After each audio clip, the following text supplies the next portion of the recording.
Ladies and gentlemen, we live in a country where everyone is told to find themselves, to define who they are, build their brand, and hold it together at all costs. But what if I told you the very thing you've been chasing might be the reason you feel restless? What if the real secret to peace isn't in finding yourself at all, but in losing yourself? Because the moment you stop clinging to the image of who you think you should be, you don't vanish. You awaken to a freedom and peace deeper than anything success or status could ever give you. From the time we are children, we are told that life is a journey of self-discovery. Teachers, parents, and even media repeat the phrase, "Find yourself." It sounds inspiring on the surface, almost like a heroic quest where we finally uncover who we were meant to be. But behind this idea hides a subtle pressure, an unspoken demand, that you must build a perfect identity, one that proves your worth to the world. And so, without realizing it, we grow up believing that our value depends on how strong, unique, and polished this identity becomes. Think about how early this pressure begins. In school, we are asked, "What do you want to be when you grow up?" It sounds innocent, but even as kids, we are pushed to think of ourselves as something to be packaged, something to be defined. As we get older, the question doesn't disappear. It just gets louder. College applications demand that you explain who you are in a few hundred words. Job interviews ask you to tell me about yourself. Social media platforms whisper every day, "Show us who you are." But make sure it's impressive, make sure it's shiny, make sure it's worth watching. In America, this pressure has a particular intensity. Here individuality is celebrated, but it can also become a burden. We are told to stand out, to brand ourselves, to hustle harder than the next person. Be yourself? We are told, but the fine print often says, as long as yourself looks successful, attractive, and marketable. That's not just self-discovery. It's self-performance. And the stage never closes, because in a culture that runs 24 hours a day, even rest is branded, even relaxation is turned into a performance of wellness. The danger is that this endless quest to find yourself leaves many people feeling lost. Because how do you find something that keeps shifting? One year you think you've discovered yourself in your career, but then the economy shifts and that identity crumbles. Another year you believe your identity is in your relationship until heartbreak arrives and takes it away. Over and over, the identity we worked so hard to polish breaks apart, forcing us to rebuild again and again. This constant rebuilding can feel like freedom. After all, you can reinvent yourself. But it also feels like exhaustion, because every time you finish building, society raises the bar. It asks you to be more successful, more unique, more visible, more authentic, but in a curated way. It tells you to be real while scrolling through filters, to speak your truth, but make sure it gets likes and shares. The contradiction is maddening. No wonder so many people feel that no matter what they do, it's never enough. And yet people rarely question the system itself. Instead, they blame themselves. If they can't figure out who they are, they feel weak. If their identity doesn't seem solid, they feel behind. If they can't show the world a perfect version of themselves, they feel invisible. This is the hidden cruelty of the message to find yourself. It pretends to liberate you, but often ends up trapping you.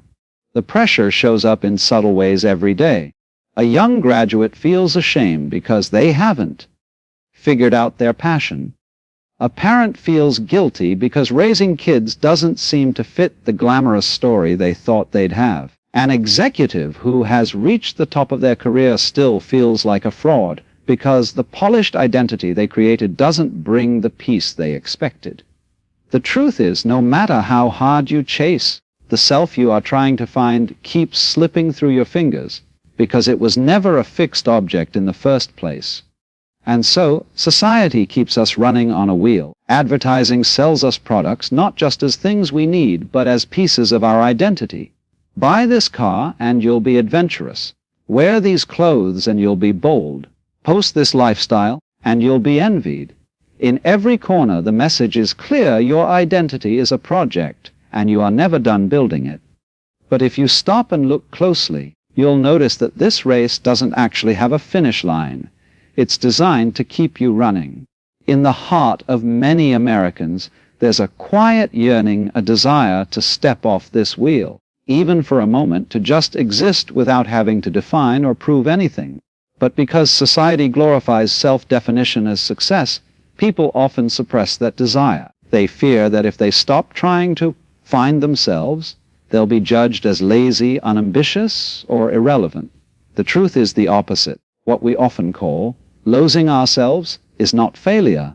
It's the first glimpse of freedom. But society rarely tells us that. It tells us instead to double down, to work harder, to rebrand and reinvent until exhaustion becomes normal. Everywhere you look, from self-help books to Instagram influencers, the modern message is clear: you must have a self that is unique, polished, marketable, and inspiring. And while that may sound empowering, it quietly traps us in an endless game.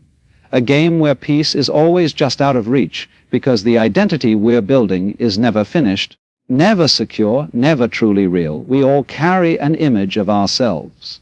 Some of us polish it carefully, some of us guard it fiercely, but all of us, in one way or another, cling to the picture of who we think we are. And yet, the strange thing is this: the tighter we hold on to that image, the heavier it feels. What we thought would give us confidence instead creates tension. What we thought would make us secure ends up making us restless, because the self-image we're protecting never feels quite stable. Every day we perform this balancing act.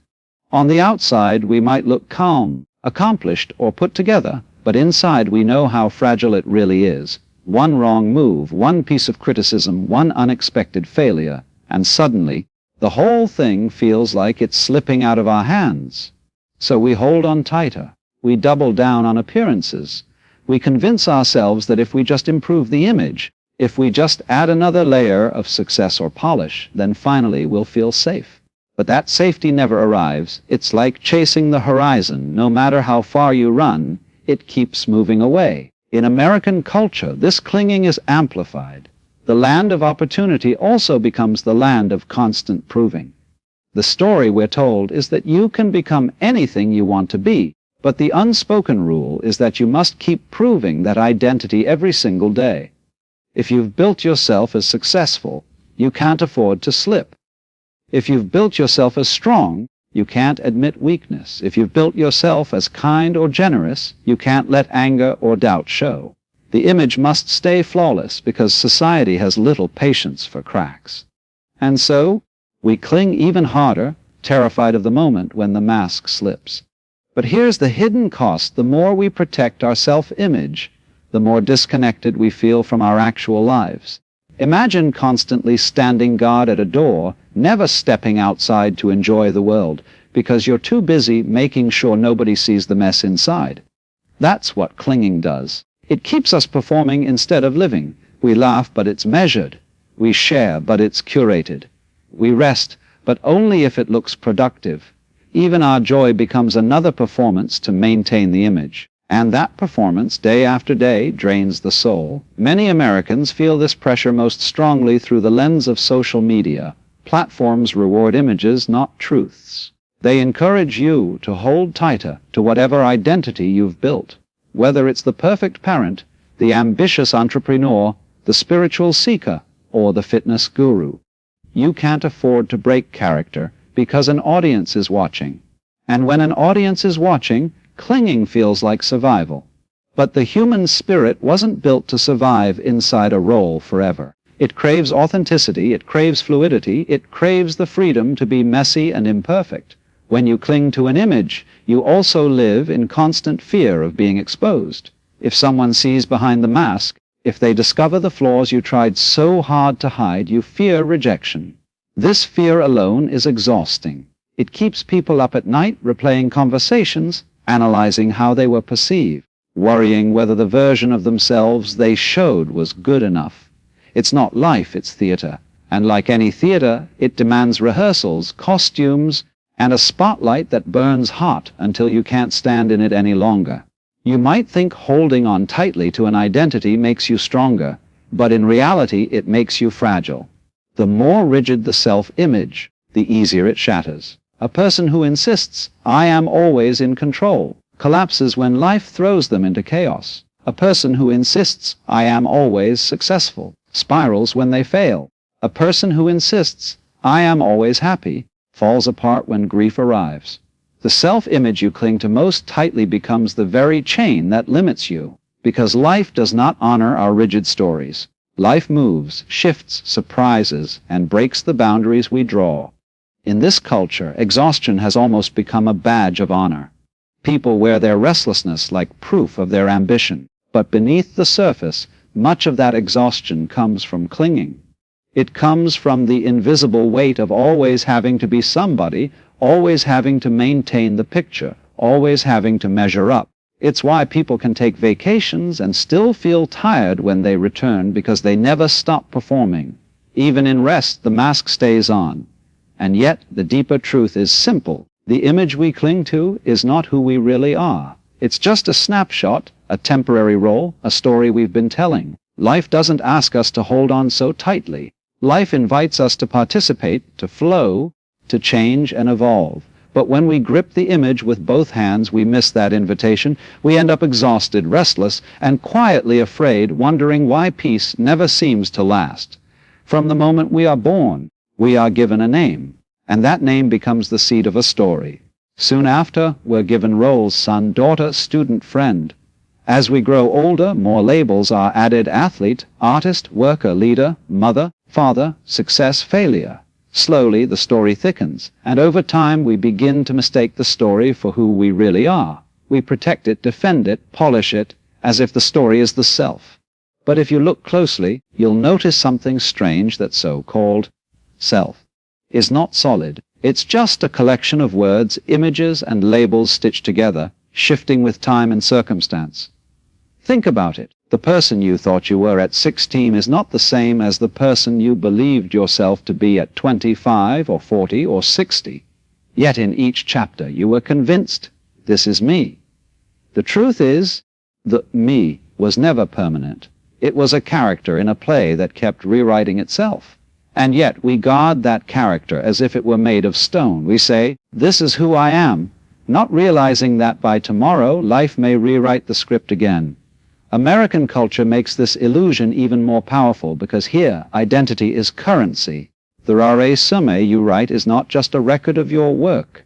It's a declaration of who you are. The profile you post online is not just information. It's a mask you wear to the world. The roles you take on in your community, your career, even your family, become badges you hold tightly. And because those badges are celebrated, you cling to them as if they are real, permanent, and unshakable. But roles can change in an instant. A job title can vanish. A relationship can end. A reputation can be lost overnight. And when it happens, people often feel as though they've lost themselves. But what they've really lost is just a label, just a word, just part of the story. The irony is that we know this deep down. We know that names and roles don't capture the whole truth of who we are. That's why people sometimes say, "I don't even recognize myself anymore." What they're really saying is that the story they once told no longer fits the life they're living. But instead of seeing that as proof that the self is fluid, they panic. They scramble to invent a new label, a new role, a new story that feels convincing. And once again, the guarding begins. Guarding the story comes with an invisible burden. Imagine carrying around a fragile glass sculpture everywhere you go, terrified that someone might bump into it, crack it, or expose it as hollow. That's how many people live, constantly protecting the fragile idea of who I am. They defend themselves against criticism, not because of what was said, but because the words threaten to chip away at their image. They avoid risks, not because they fear failure itself, but because failure might rewrite the story they've worked so hard to build. They seek validation endlessly, because every compliment feels like glue holding the fragile structure together. But no matter how carefully you guard it, the story is never solid. It shifts whether you want it to or not. Roles that once defined you slip away. Labels that once felt empowering start to feel limiting. A person once called strong may find themselves in tears. A person once called successful may suddenly feel empty. A person once called beautiful may wake up one day and realize time has rewritten the script on their body. None of these changes erase the truth of who you are. They only remind you that the story was never the essence. It was just a costume you wore for a while. This is why so many Americans live with a quiet sense of instability. Outwardly, everything looks solid. Good job, good family, good image. But inside, they know how fragile it all is. They know the story could fall apart with one unexpected twist. And so they guard it more tightly, patching cracks with new labels, new achievements, new performances. Yet the more they guard, the more restless they feel, because deep inside they know they're trying to hold on to something that was never truly there.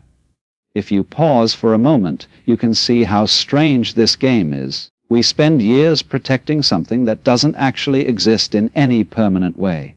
We exhaust ourselves defending words, roles, and labels as if they were the essence of life. But life itself is not bound by labels. Life moves freely, flowing beyond the categories we create. The story we tell about ourselves is only a reflection, never the reality. And yet we cling to it, guard it, and mistake it for truth, forgetting that the self is not a fixed monument, but a living river that never stops changing.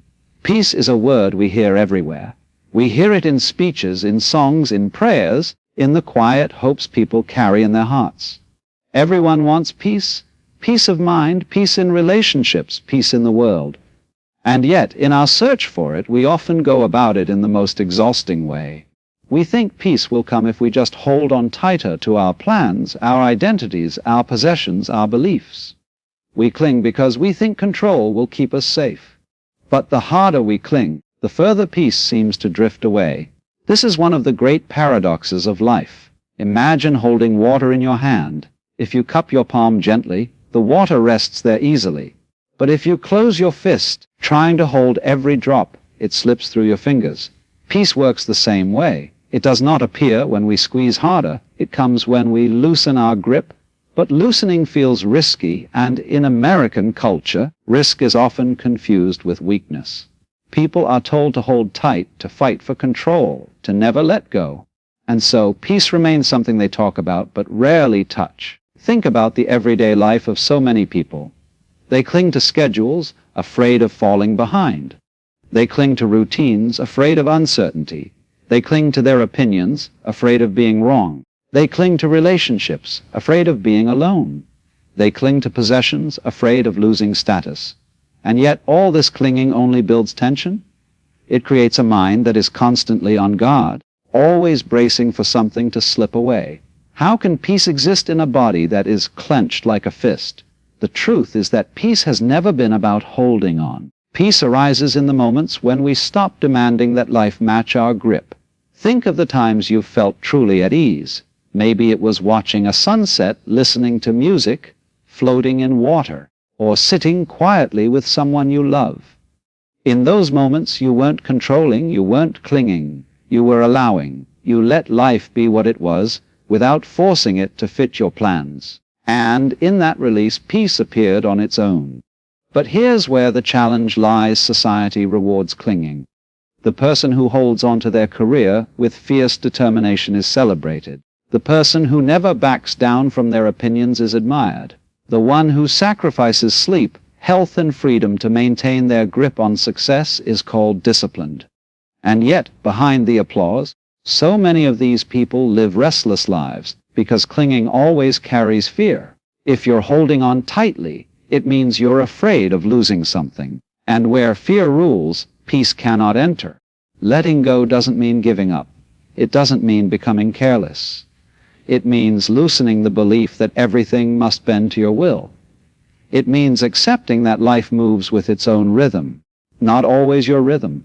It means releasing the desperate need to control outcomes, identities, and appearances. And in that release, you discover that peace was never something you had to chase. It was waiting in the space you created when you stopped clinging. In America, where the culture glorifies hustle and control, letting go can feel almost rebellious. It feels like stepping off the treadmill when everyone else keeps running. It feels like turning off the noise when everyone else is shouting. But that rebellion is exactly what allows peace to arrive. because peace cannot be forced into existence. It cannot be wrestled into submission.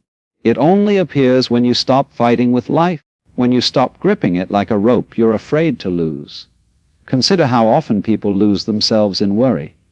They worry about their reputation, their future, their family, their finances. Worry is a form of clinging, an attempt to control life with the mind. But worry has never changed an outcome, it only steals the present moment. When people learn to let go of the story spinning in their heads, even for a moment they feel peace. It might only last a breath, but in that breath they glimpse what peace really is, not something created, but something revealed. Letting go is not natural to most of us because it feels like losing. But it's not losing, it's gaining space. It's gaining the freedom to breathe, to live, to stop wrestling with what cannot be controlled. Letting go is not weakness. It is courage. Because it takes courage to stop clinging, to trust life enough to open your hand and allow it to move the way it wants to move. And when that courage is found, something remarkable happens. The mind softens, the body relaxes, the heart opens. Peace doesn't arrive with fireworks or fanfare. It slips in quietly, like a friend who's been waiting at the door all along. And in that moment you realize that peace was never out there, hiding somewhere to be found. It was always here, hidden beneath the weight of your grip, waiting for you to finally let go. When people hear the phrase, lose yourself, they often imagine it as something frightening, as if it means vanishing, as if their identity will dissolve into nothing, and they will no longer matter. But losing yourself is not about erasing your existence. It is about releasing the rigid image of who you think you are, the costume you've been wearing so tightly that you can no longer breathe. To lose yourself is not to disappear. It is to finally step outside the cage of your own self-image and experience life without walls. From childhood, we are trained to create a version of ourselves that the world can recognize. We're given a name, a family role, a set of expectations. As we grow, we add more: career titles, relationship labels, achievements, reputations. Each one becomes another brick in the structure of identity, and over time that structure begins to feel like a prison. We are told we must always be consistent, always act according to our label, always keep up the image. But the truth is, people are not made to be statues. We are alive, and aliveness means change. To lose yourself is simply to stop insisting that you remain frozen in one shape forever. In American culture, where branding and identity are often tied to success, this idea is especially radical. Here, people are encouraged to package themselves like products: the ambitious professional, the devoted parent, the fearless leader, the free spirit, the social activist. Once the image is created, it becomes something you must defend at all costs. If you're known as the strong one, you feel you cannot cry. If you're known as the reliable one, you feel you cannot rest. If you're known as the happy one, you feel you cannot show sadness. The image begins to run your life, and the more tightly you grip it, the more you forget who you are beneath it. Losing yourself does not mean erasing all these roles. It means remembering that you are not limited to them. You are not just the job you do, the name you carry, the reputation you protect. You are something much larger, something that cannot be reduced to a resume or a profile.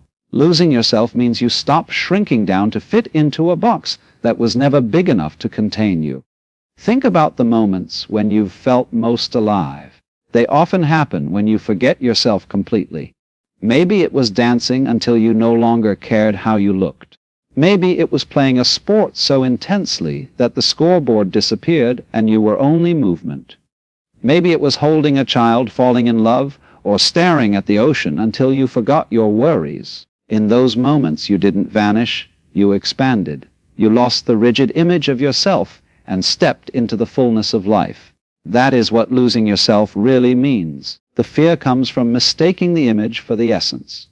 If you think your entire being is tied to your identity, your job, your success, your social role, then losing it feels like death. But what actually dies is only the image, not the reality. The image is fragile. The reality is indestructible. The image is temporary. The reality is timeless. When you let go of the image, you don't vanish. You return to the living, breathing truth that you are. And yet, so many people resist this because society praises the image more than the reality. A person who is true to themselves but inconsistent with their public image is often criticized. A person who changes their mind, who grows, who evolves, is called unreliable. A person who refuses to play the game of appearances is called strange or rebellious. And so, people cling to the image, terrified of the social cost of letting it go. But what they don't realize is that the cost of clinging is far greater. The cost is the loss of peace, the loss of freedom, the loss of living life directly instead of through the lens of a mask. Losing yourself, then, is not destruction, it is liberation. It is the courage to drop the rigid image and allow yourself to be human, to be fluid, to be more than one thing. It is the courage to let the world call you inconsistent, while you remain true to what's real in the moment. It is the freedom to laugh when you're supposed to be serious, to rest when you're supposed to be productive, to grieve when you're supposed to be strong.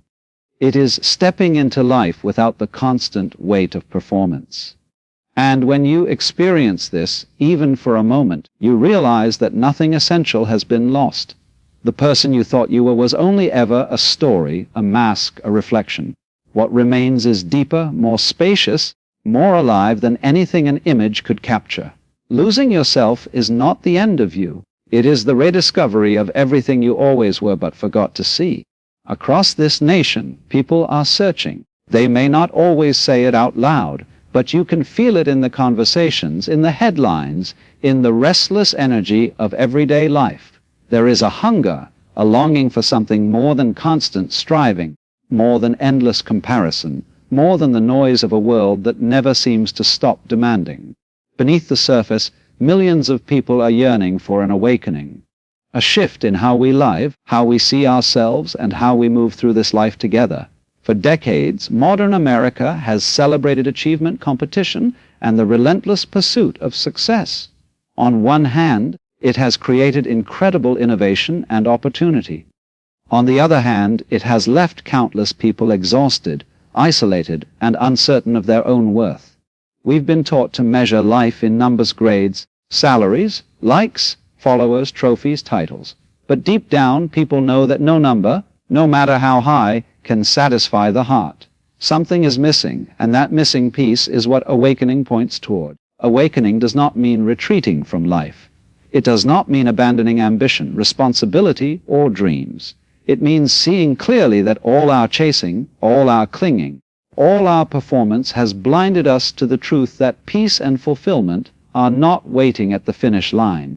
They are available here in this moment when we step out of the trance of endless striving. Awakening is not an escape from reality, it is waking up to reality itself, stripped of illusions. The modern American dream has always been about progress, bigger homes, better jobs, brighter futures. But progress without awareness easily becomes a treadmill. You keep running, you keep sweating, you keep pushing, but you never arrive. Awakening is the invitation to step off the treadmill and realize that life is not only about where you're going. It's about being present with where you are. Imagine a nation where people were not constantly competing for more, but instead learning to rest, to connect, to appreciate. That shift would not make America weaker, it would make it stronger, because peace breeds clarity and clarity breeds wisdom. So many Americans are quietly carrying burdens they don't talk about. Anxiety that rattles them late at night. Depression that makes every day feel heavy. Stress that never seems to let go. These are not just personal problems, they are cultural signals. They are signs that something in the way we are living is out of balance. Awakening is not about pretending those struggles don't exist. It is about seeing that they are not failures. They are messages, pointing us toward the need for a new way of being. Awakening asks us to question the stories we've been told. It asks us to see that we are not only workers, not only consumers, not only competitors. We are human beings, and our worth does not rise and fall with our achievements. In a society that constantly tells you to prove yourself, awakening whispers you were enough before you even began. That simple realization, if truly embraced, could transform lives more deeply than any external success ever could. This awakening is not just personal, it is collective. A nation awake to the reality that peace matters as much as profit, that connection matters as much as competition, that rest matters as much as productivity, would be a nation living in balance. It would be a nation less obsessed with appearances and more rooted in authenticity. It would be a nation where people could breathe again, not always performing, not always racing, but simply being human with one another. There is a reason why so many Americans are drawn to practices like meditation, yoga, mindfulness, or simply spending time in nature. Deep down, people know that awakening is not found in constant noise but in silence, not in accumulation but in presence. And when they taste even a little of that stillness, they realize that life feels richer not when they are holding tighter, but when they are letting go. This is the awakening that modern America needs. Not another strategy, not another hustle, not another shiny promise of success. What is needed is the courage to pause, the humility to see through the illusions of identity and performance, and the willingness to live more simply, more openly, more honestly. It is not about withdrawing from the world, but about re-entering it awake, able to work, to create, to strive, yes, but without losing your soul in the process. When Americans begin to awaken in this way, the effect ripples outward. Families become calmer, communities grow stronger, workplaces feel lighter, even the national conversation begins to shift, because people who are awake see through the false divides and remember what connects them. Awakening is not a luxury. It is a necessity for a culture that has been running at full speed without stopping to ask where it is going. And the truth is, this awakening is already happening. People are questioning old patterns. They are searching for meaning beyond the material. They are hungering for authenticity, for real connection, for peace. That hunger is not a weakness. It is a sign of life calling us forward. And if enough people listen, if enough people awaken, America could rediscover not just its power, but its soul.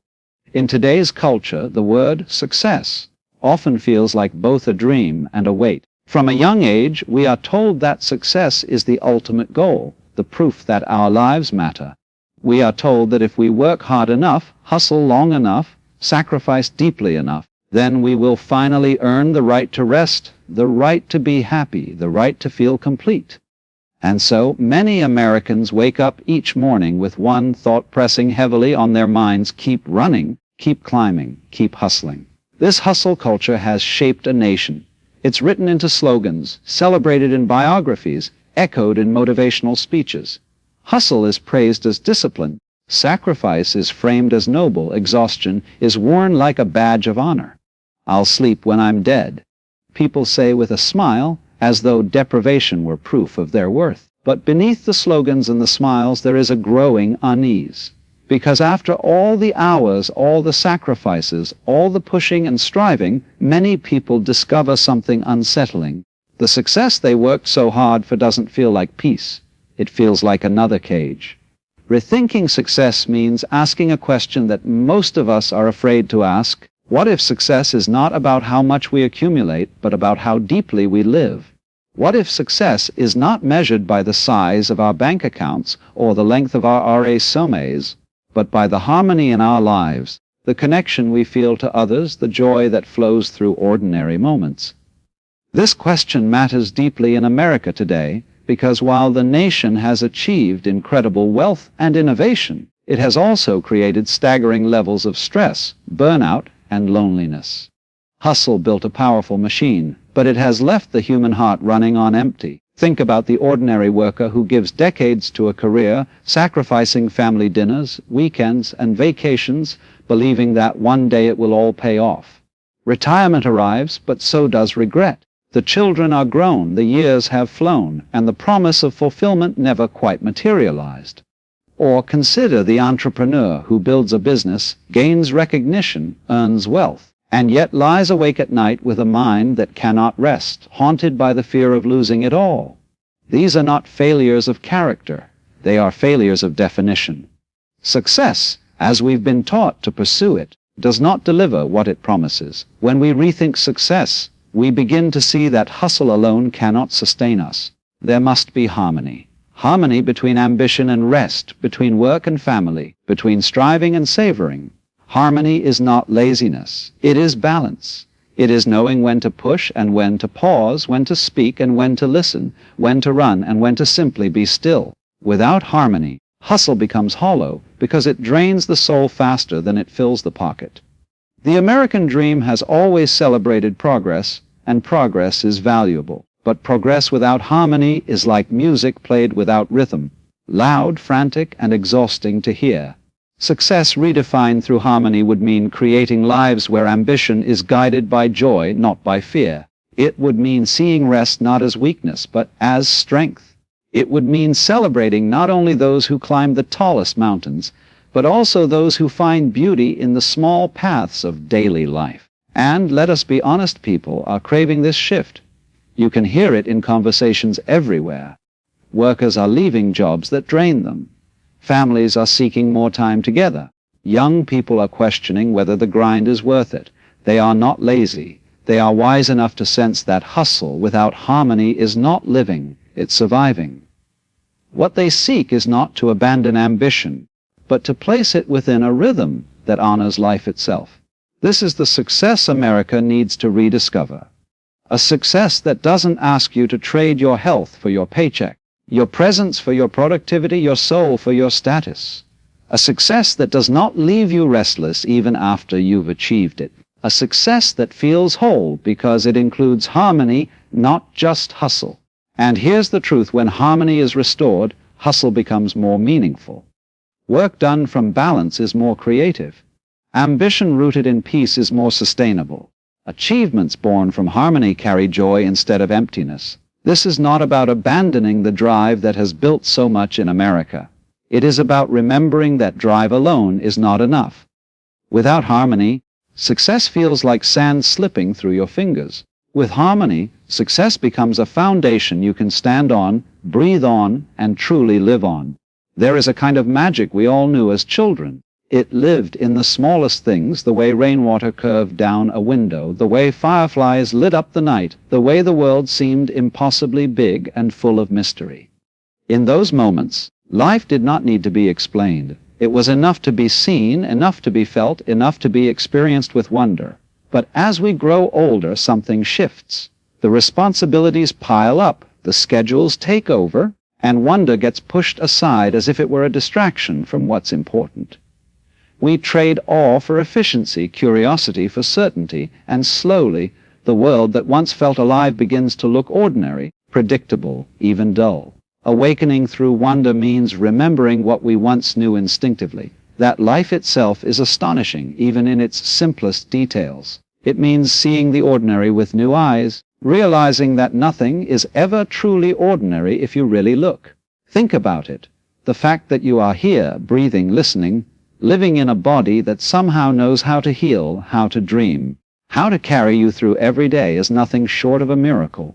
But because it's familiar, we forget. We scroll past it. We label it normal. And in that forgetting, we fall asleep to the beauty that is all around us. In American culture, people are taught to look for wonder in grand achievements, in spectacular entertainment, in luxury vacations, in big dramatic experiences. And yes, those moments can be beautiful.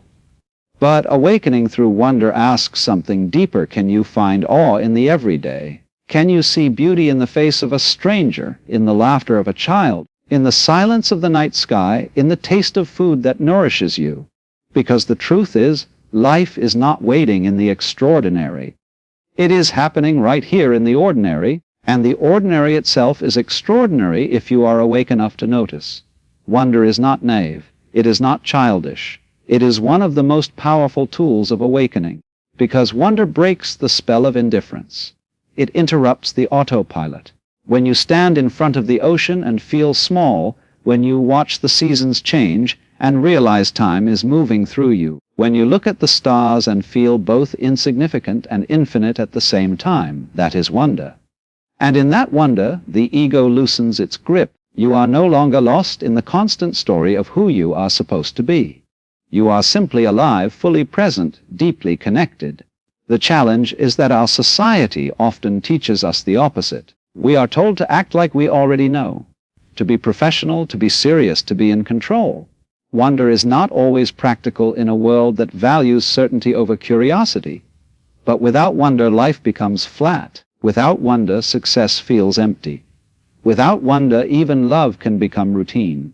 Awakening means daring to be surprised again, daring to look at the world as if it were fresh, even if you have walked the same street 1,000 times. Think about the times when you felt a sudden rush of aliveness, when you heard a piece of music that made your chest ache, when you saw a landscape that made you pause, when you felt a moment of connection so pure it brought tears to your eyes. In those moments you were awake, not because something grand happened, but because you allowed yourself to be moved. That is what wonder does. It moves you out of the prison of indifference and back into the truth that life is a miracle unfolding right now. America is a place of immense speed. People rush to work, rush through meals, rush through conversations, rush toward goals. In that rush, wonder gets trampled. But wonder cannot be rushed. It requires stillness, attention, presence. It asks you to stop scrolling, stop rushing, stop rehearsing the next task, and actually look, really look, at what is here. The leaf trembling in the wind, the sound of laughter in a cafe, the way light turns gold before the sun sets. These are not small things.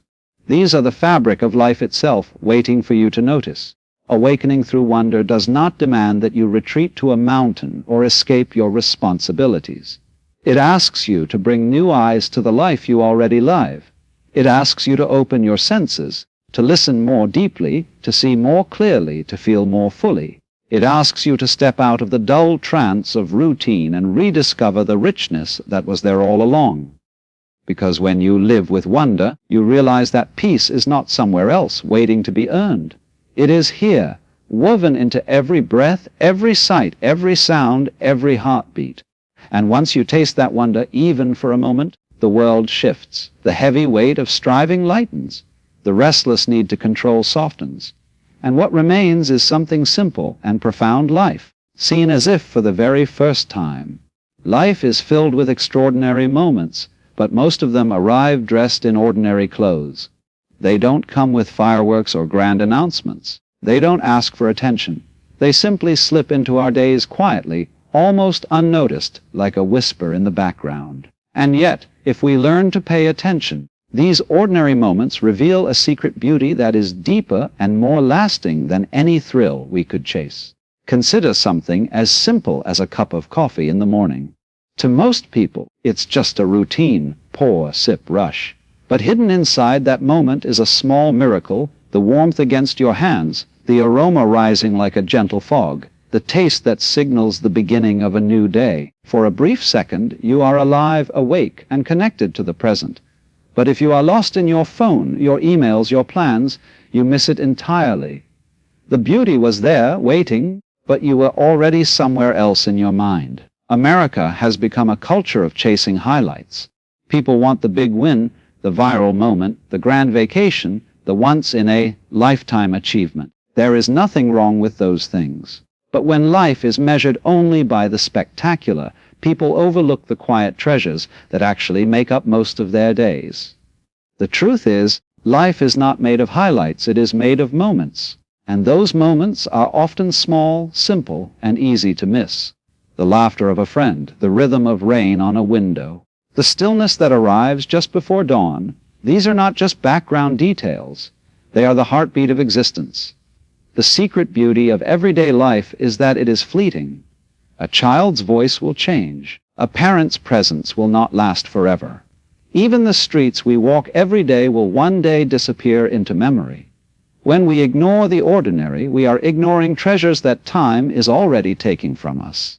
But when we pause, when we truly see, we discover that the ordinary holds more beauty than we imagined.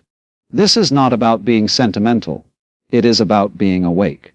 Think about walking through your neighborhood. On most days, you may rush past the same trees, the same houses, the same sidewalks, as if they were invisible. But if you slow down for even a moment, you notice details you've never seen before: the way the sunlight hits the branches, the sound of wind weaving through leaves, the colors shifting as the day changes. What once seemed dull suddenly feels alive. This is the beauty hidden in plain sight. It does not demand that you travel far. It only asks that you open your eyes. Many Americans live in constant pursuit of someday. Someday I'll be happy. Someday I'll rest. Someday I'll finally enjoy life. But while chasing someday, they miss the beauty of today. A father rushing to work misses the sparkle in his daughter's eyes at breakfast. A mother exhausted by responsibility misses the quiet love in her partner's smile. A young person glued to their screen misses the incredible show being painted across the evening sky. And then, later, they wonder why peace always feels just out of reach. Peace is not hiding. It is right there in the ordinary moments they keep overlooking.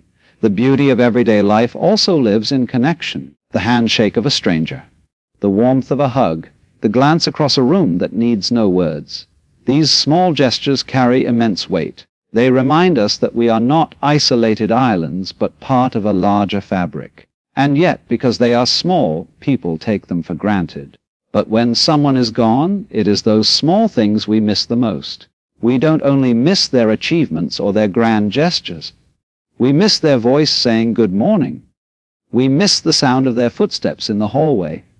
We miss the ordinary that we once ignored, only to realize later it was extraordinary all along. This hidden beauty is available to anyone at any time. You don't need wealth, fame, or luck to see it. You only need presence. Presence is the doorway to wonder, and wonder is the doorway to peace. Once you begin to see the secret beauty in everyday life, even the most routine day feels sacred. You no longer need to escape your life to feel alive. You realize that life itself has been offering its beauty all along. You just needed to slow down enough to notice. And this is the shift so many people long for without realizing it. They don't necessarily need more excitement. They need more presence. They don't need a bigger story. They need to see the richness of the story they are already living. They don't need to wait for a special occasion to celebrate life. Every ordinary day is already a special occasion if you are awake enough to see it. To wake up to life does not mean opening your eyes in the morning and going through another day of habits, schedules, and responsibilities. Waking up to life means something deeper. It means breaking through the fog of autopilot living, stepping out of the endless cycle of distraction, and actually seeing what is right here, right now. It means realizing that the life you have been searching for is not waiting for you somewhere in the future. It is already happening in this moment. The question is not whether life is here. The question is whether you are awake enough to see it. Most people believe they are awake simply because they are conscious.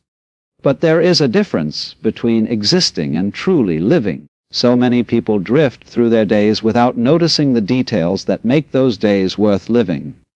They eat without tasting, listen without hearing, look without seeing, speak without meaning, and move without feeling. They rush from one task to the next, lost in thought, chasing after tomorrow, regretting yesterday, and missing the only thing that is real today. In America especially, where productivity is treated almost like a religion, this sleepwalking has become normal.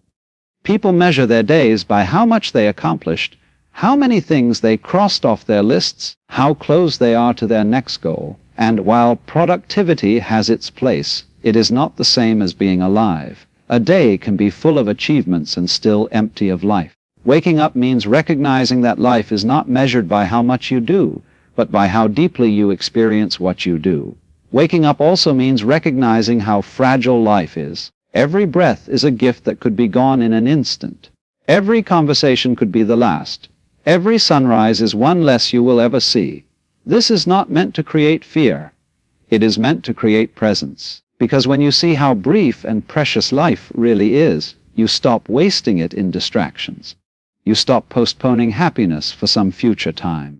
You stop waiting for life to begin and realize it is already here, already unfolding, already offering you countless moments of beauty, connection, and meaning. To wake up is to see through the illusions that society sells us. We are told that life will begin once we graduate, once we get married, once we buy the house, once we land the dream job, once we retire.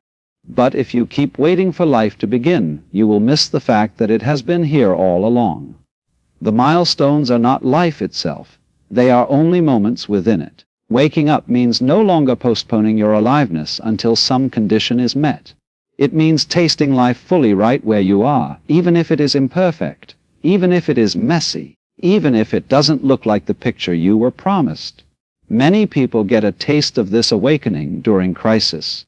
When illness strikes, when loss hits, when everything they took for granted is shaken, suddenly life feels more vivid. The colors seem brighter, the moments more fragile, the connections more meaningful. Why? Because crisis has a way of stripping away the illusions and forcing us to see what matters. But the truth is, you don't need to wait for a crisis to wake up. You can choose to wake up now, to live as though every day is precious, because it is. Waking up also means recognizing that you are not separate from life. You are life. The trees, the rivers, the stars, the laughter of children, the beating of your own heart. It is all part of the same miracle. When you wake up, you stop living as though you are trapped inside your head, isolated from the world around you. You begin to feel the connection, the belonging, the vastness of being alive. And in that awareness, fear begins to fade, because you realize you are not just a separate self struggling to survive. You are part of something much greater. This awakening is what so many people are secretly yearning for in America today. Beneath the noise, beneath the hustle, beneath the constant stimulation, there is a quiet longing to slow down, to breathe, to see clearly. People are tired of sleepwalking through their own lives. They are tired of waiting for happiness. They are tired of being distracted from the miracle that is right in front of them. And the miracle is simple: to be alive right now, in this moment. To wake up to life is not to escape from it. It is to step fully into it, to stop living in a dream of someday, and start embracing the reality of today. It is to live with your eyes open, your heart open, your mind open. It is to taste your food, to feel the wind, to listen deeply, to love fully, to notice the countless gifts that were always here but overlooked. When you wake up to life, the ordinary becomes extraordinary, and the extraordinary becomes unnecessary, because you no longer need to chase more. You are already living what you were searching for. There is a deep fear in many people that if they let go of who they think they are, they will disappear.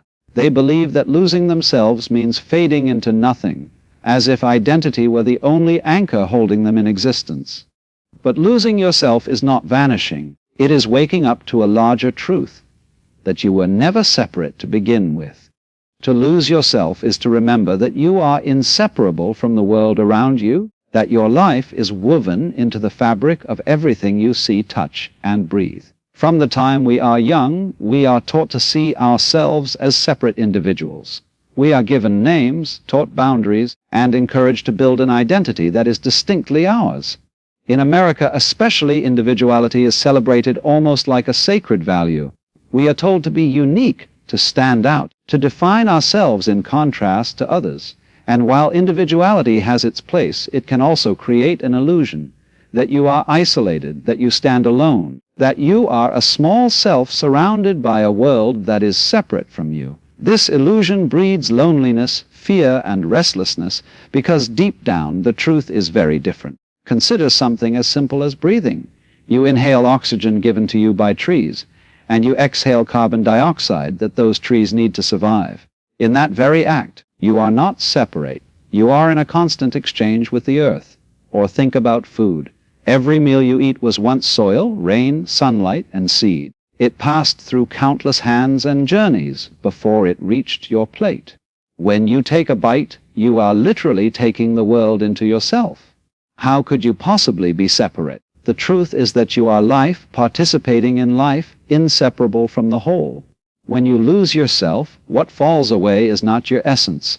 It is the illusion of separateness. It is the false belief that you are only this name, this job, this story. And when that illusion falls, what rises in its place is connection. Suddenly you realize that the people you pass on the street are not strangers in the deepest sense. They are part of the same human fabric. The rivers are not scenery. They are the veins of the planet that also sustains you. The stars above are not distant. They are the same stardust that created your body. To lose yourself is to discover that you are not a small island, but the ocean itself. And yet, this idea can feel almost threatening in a culture that prizes independence above all. In the United States, people often equate selfhood with freedom, the belief that the more separate you are, the more free you become. But true freedom is not isolation. True freedom is connection without fear. It is the ability to move through life without the walls that keep you feeling alone. Losing yourself doesn't take away your freedom.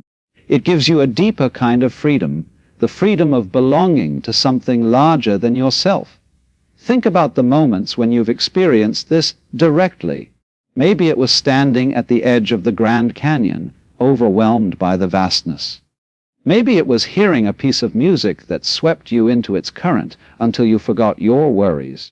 Maybe it was looking into the eyes of someone you love so deeply that for a moment you couldn't tell where you ended and they began. In those moments you didn't vanish. You became larger. You felt inseparable from what was around you. That is the truth of losing yourself. It is an expansion, not an erasure. This shift has enormous implications for how we live. When you see yourself as separate, the world becomes something to conquer, compete with, or control. But when you remember your inseparability, the world becomes something to honor, to protect, to cherish. Relationships deepen because you no longer see others as obstacles, but as reflections of the same life moving through you. Even struggles become easier to bear because you realize you are not carrying them alone. You are carried by the same force that carries oceans, forests, and galaxies. So many Americans live with a sense of loneliness, even when surrounded by people. They chase connection through social media, through endless consumption, through constant distraction. But the loneliness doesn't fade. Why? Because the connection they are chasing is already here, and it doesn't need to be manufactured. It only needs to be remembered. Losing yourself is that remembrance. It is stepping beyond the small walls of me and rediscovering that you are part of a much larger whole, one that has been holding you all along. And once you see this, the fear of vanishing fades. You realize that what you thought was you was never the whole story. The small self was just a mask, a fragment, a role. The greater self is vast, inseparable, and cannot be lost. To lose yourself is to finally see that you were never alone, never cut off, never isolated. You are the sky, the earth, the breath, the stars. You are not disappearing. You are awakening. Freedom is one of the most powerful words in the American story. It's written into the history, into the culture, into the very identity of the nation. Freedom is celebrated, defended, and desired by every person who has ever felt trapped or limited. But the kind of freedom most people chase is often incomplete. They imagine freedom as independence from others, financial security, the ability to choose their own path. These are valuable, but they are not the deepest freedom. Because no matter how much you achieve, no matter how independent you become, if you are still a prisoner of your own rigid self, you are not free. The truth is that the self most people cling to is a cage disguised as protection. It's the voice that says, I must always appear strong. It's the mask that insists, I can't show weakness. It's the pressure to maintain a role, an identity, an image, even when it exhausts you. You may think you are free because you can vote, because you can travel, because you can choose your career. But if you are chained to the constant need to prove yourself, defend yourself, and uphold an identity, you are still bound. Surrendering the self, the rigid, guarded image of who you think you are, is the doorway to deeper freedom. To surrender does not mean to give up on life. It does not mean to stop caring or to stop striving. It means releasing the exhausting belief that your worth depends on the story you maintain. It means loosening the grip on the labels and identities that trap you. It means daring to step outside the performance and discover that you are more than the character you've been playing. Surrender is not weakness. It is strength, because it takes immense courage to stop pretending, to stop controlling, to stop defending, and simply be. Think about the way many Americans live today. They push themselves to the limit, always chasing the next promotion, the next milestone, the next recognition. They are free on paper, but inside they feel trapped. They can't rest because rest feels like laziness. They can't be vulnerable because vulnerability feels like failure. They can't slow down because slowing down feels like falling behind. This is not freedom. It's another kind of prison. And the key that unlocks the door is surrender. When you surrender the self, you discover a freedom that is not dependent on circumstances. It's not about what you own, where you live, or how others see you. It's about releasing the inner chains that keep you restless. Imagine not having to defend your reputation in every conversation. Imagine not needing to prove your worth through your RA. Imagine not being haunted by the fear of failure, because failure no longer defines you. That is deeper freedom, the kind that comes not from holding tighter, but from letting go. We often confuse surrender with defeat, but they are not the same. Defeat is being forced to give up. Surrender is choosing to release what no longer serves you. Defeat takes away your power. Surrender gives it back because it allows you to live without fear. When you no longer cling to an image, you cannot be broken. When you no longer measure your value by external success, you cannot be manipulated. When you no longer see yourself as a separate, fragile self, you cannot be isolated. This is freedom on a level far deeper than anything society can grant or take away. And here is the paradox: once you surrender the self, you actually live more fully. You can laugh without worrying how it looks. You can love without guarding your heart so tightly. You can work without the weight of proving yourself. You can rest without guilt. You can walk into any room and simply be, without needing to perform. That kind of freedom is rare, but it is possible. And it begins the moment you realize you don't have to hold the mask anymore. For a nation that treasures freedom, this message carries a special weight, because the greatest prison is not built of walls or laws. It is built of the identities we refuse to let go of. True liberation will not only come from external rights or opportunities, but from the inner release of the false self. Surrendering the self is not abandoning who you are. It is awakening to a deeper truth of what you have always been: whole, complete, inseparable from life itself. When that surrender happens, even for a moment, the sense of freedom is undeniable. The tension in the body softens. The restless thoughts quiet down. The need to prove fades. And in its place, there is space. Space to breathe, space to live, space to simply exist without carrying the heavy armor of identity. That space is the taste of deeper freedom, and once you've felt it, no external achievement can compare. In a world that constantly tells us to become more, do more, and prove more, it is easy to believe that peace will arrive only after we have perfected the image we present to the world. We polish our RA, adjust our appearances, update our profiles, rehearse our words, and carefully manage how others see us. We think that if we can just hold the image together, if people see us as successful, confident, admirable, then peace will follow. But the truth is, peace does not live in the image. Peace comes from being.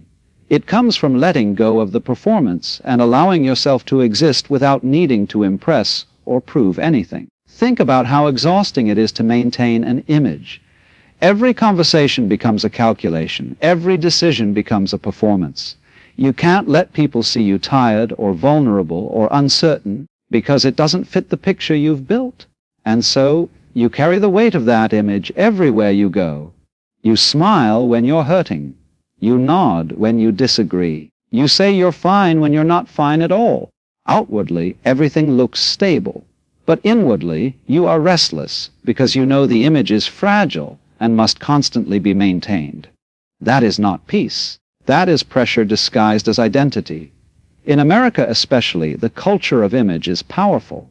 Advertisements tell us who we should be, social media tells us how we should look, and society tells us what counts as success. We are taught that if we can just maintain the right image, fit, wealthy, confident, happy, then we will finally feel whole. But the reality is that the more we cling to that image, the more anxious we become. Because the image is never enough. It can always crack. It can always be challenged. It can always be replaced by someone else's image that looks brighter, sharper, better. As long as peace depends on maintaining an image, it will always remain out of reach. Real peace comes when you stop rehearsing and start being. When you no longer care so much about how others see you, and care more about how fully you are experiencing this moment. When you are willing to laugh loudly, even if it's awkward. When you are willing to cry openly, even if it's inconvenient. When you are willing to admit you don't know, and discover that not knowing is its own kind of wisdom. Peace is not found in the polished version of yourself. It is found in the raw, unguarded truth of simply being alive. Being is different from doing. Doing has its place. You need to work, create, contribute. But being is deeper. Being is the space beneath the doing. It is the part of you that can sit in silence and feel at home, that can walk outside and sense the beauty of the world without needing to post it online, that can breathe deeply without needing to turn it into an achievement. Being does not require an audience. Being does not require validation. Being is enough because life itself is enough. Many people catch glimpses of this truth in small moments. When you are sitting quietly by the ocean and feel a calm that has nothing to do with your accomplishments. When you hold a newborn and realize that their value is not in what they have achieved, but in their very existence. When you walk through nature and feel yourself relax without needing to do anything at all. In those moments, you are not maintaining an image. You are not striving to impress. You are simply being, and in that being, peace arises naturally. The danger of striving for image-based peace is that it never lasts. You may feel relief when people praise you, when your photo gets likes, when your work is admired. But as soon as the applause fades, the restlessness returns. You need another performance, another validation, another layer of polish. Peace tied to image is fragile, always dependent on circumstances. But peace tied to being is unshakable, because it does not depend on what others see. It depends on what you are. This is not about rejecting ambition or refusing to grow. It is about remembering that your worth does not come from the image you create. It comes from your existence itself. You were enough before the image. You are enough without the image. And the more you live from that place of being, the more peace you feel, because nothing needs to be added or defended. Peace is not something you earn after you've perfected your story. It is something you uncover when you stop hiding behind the story. It is already here, beneath the layers of striving, waiting for you to stop performing long enough to notice. To live from being is to live free, and in that freedom, peace flows naturally, not as a prize, but as the most natural state of all. Letting go is one of the hardest lessons for people to learn, because it feels unnatural. We are taught to hold on to our beliefs, our plans, our possessions, our identities. We are told that security comes from control, and control comes from never loosening our grip. But the irony is this: the tighter we hold, the more disconnected we become. Letting go feels like loss, but in truth, it is the doorway to awakening. Because when you let go, you don't fall into emptiness. You fall into connection. You awaken to the reality that you were never alone, never separate, never cut off. You are part of everything, and everything is part of you. Think about the way people cling to certainty. They want to be sure about the future, about who they are, about where they're going. But life does not work on the terms of certainty. Life is fluid, shifting, unpredictable. When we demand certainty, we set ourselves up for conflict, because reality refuses to be fixed.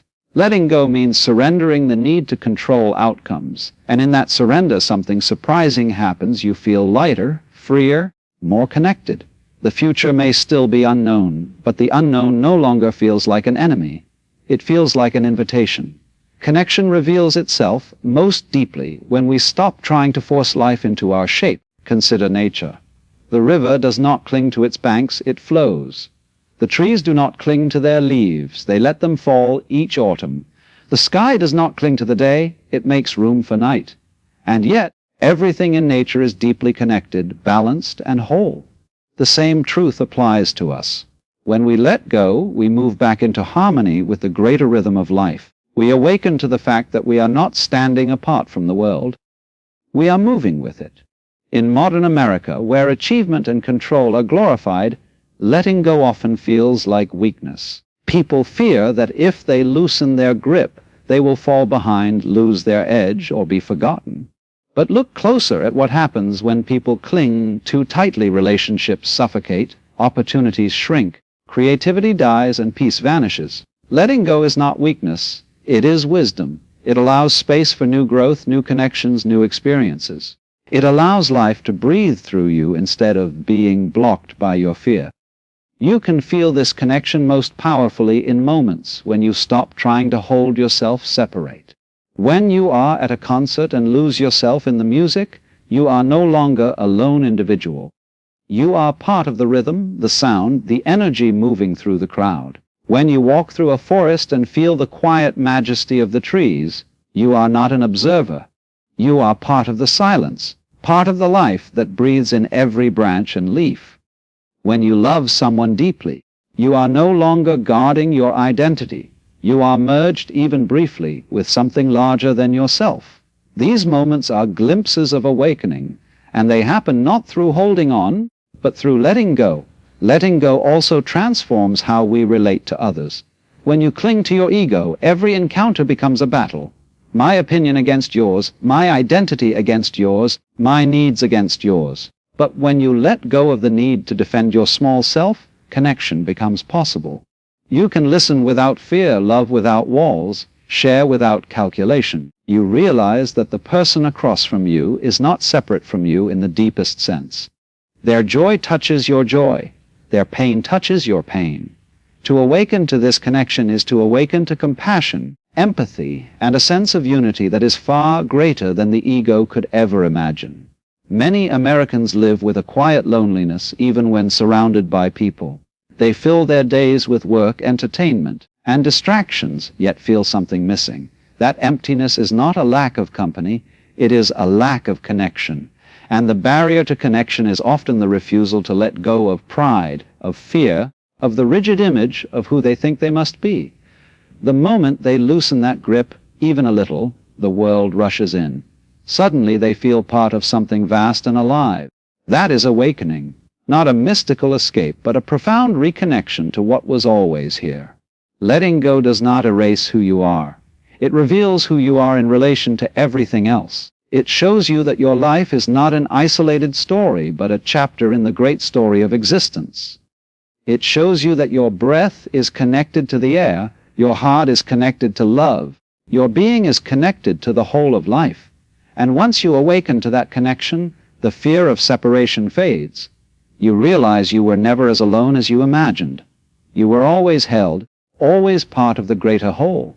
Letting go doesn't disconnect you, it reconnects you. The word surrender often carries a heavy weight. For many people, it sounds like defeat, like waving a white flag, like giving up the fight. But surrender, in the deeper sense, is not about defeat at all. It is about release. It is about laying down the exhausting battle of control, the endless struggle to shape life into something it was never meant to be. And when you surrender in this way, something remarkable happens. You don't disappear.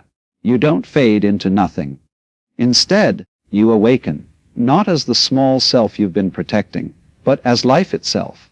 So much of our restlessness comes from resisting reality.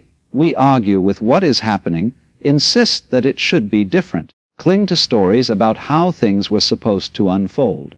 We waste our energy fighting against the present moment as if it were an enemy to be conquered. But the present is not an enemy. It is life itself, knocking at the door. Surrender means opening that door and allowing life to come in as it is. When you do, you find that the resistance vanishes, and in its place is a clarity, a peace, and a vitality that was there all along, waiting beneath the struggle. In American culture, where independence and control are prized, surrender often feels like a contradiction. People are taught to push harder, fight longer, never quit, never yield. Those qualities can create success, but they also create exhaustion. They create a life where the self must always be defended, always be proven, always be in charge. But the truth is, the self we defend so fiercely is not who we really are. It is only a role, a mask, an identity. Surrender is the courage to let that mask fall away And when it does, you realize that what remains is not emptiness. It is aliveness. Think about the moments in your own life when you've surrendered without realizing it. Maybe it was losing yourself in music until you became the rhythm itself. Maybe it was holding someone you love so deeply that the walls between you dissolved. Maybe it was standing in awe of a sunset or a mountain or a night sky so vast that your sense of me disappeared into wonder. In those moments, you did not vanish. You awakened. You felt larger, more connected, more alive than you ever could while clinging to the small self. That is the essence of surrender. It dissolves the illusion of separation and reveals your inseparability with life itself. Surrender is not about passivity. It is not about letting life trample you. It is about no longer wasting energy on defending an image. It is about stepping into reality without the armor of the ego. And in that stepping, you discover a freedom you could never find through control. When you surrender, you don't lose your power. You discover a greater power moving through you. Creativity flows more easily. Compassion rises more naturally. Clarity comes without forcing. You are no longer straining to be alive. You are simply alive, carried by the same force that carries rivers to the ocean and stars across the sky. So many people spend their lives terrified of losing themselves. They cling to roles, identities, possessions, relationships, thinking that without them they will be nothing. But the opposite is true. It is clinging that keeps them small. It is surrender that opens them to something vast. In surrender, you realize you were never the role, never the mask, never the fragile self-image. You were always the awareness behind it, the life flowing through it. And that life cannot vanish. It is too large, too deep, too infinite to be contained by a single name or story. This realization changes everything. It transforms how you see struggle, how you see loss, how you see yourself. Because once you have tasted surrender, you no longer fear the changes of life in the same way. You know that even when roles fall away, even when stories shift, even when identities dissolve, you do not disappear. You awaken again and again as life itself. And that awakening brings with it a peace that no achievement, no possession, no image could ever provide. The beauty of surrender is that it doesn't demand something dramatic. It begins in the smallest moments. Taking a deep breath instead of clinging to a worry, listening fully instead of rehearsing what to say, noticing the world around you instead of being lost in thought. Each time you surrender, even for a moment, you step out of the prison of self and into the vastness of life. And once you know that vastness, you understand why surrender is not loss but discovery. It is not an ending but a beginning. In surrender, you don't vanish, you awaken. You awaken to the truth that you were never separate, never small, never just the image you defended. You awaken to the reality that you are life itself, endless, connected, alive in every moment.